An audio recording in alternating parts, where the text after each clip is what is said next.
65 वॉरमध्ये होतो मी.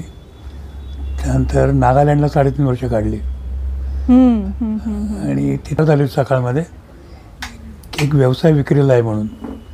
सकाळमध्ये न्यूयॉर्कमधल्या व्यवसायाची सकाळमध्ये कारण ते ग्रस्त सुद्धा पुण्यात स्थायिक असलं.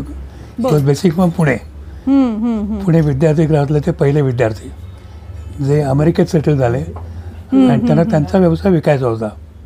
तर त्याची जाहिरात सकाळमध्ये आली होती. म्हणून त्या संदर्भात मी त्यांना भेटायला गेलो आणि सगळ्या कंडिशनच्या ठरल्या होत्या त्या मी मान्य केल्या आणि तो व्यवसाय विकत घ्यायचं ठरवलं. माझ्याबरोबर माझे मित्र होते अशोक भट, ए बी भट पुणे तो मालक.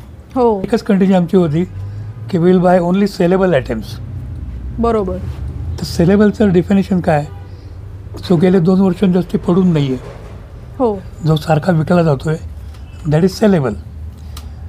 त्याच्या मुद्द्यावरून आमचं काही जमला नाही व्यवहार.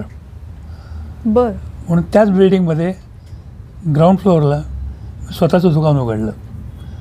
अरे बापरे. 5000 फूट न्यूयॉर्क सिटीमध्ये मी स्वतःचं दुकान उघडलं आणि आम्ही 3 बरोबर होतो. अशोक भट, मी आणि एक जोगळेकर ग्रस्त होते. तिघांनी व्यवसाय सुरू केला म्हणून त्याला त्रिवेणी इम्पोर्टर्स नाव दिलं.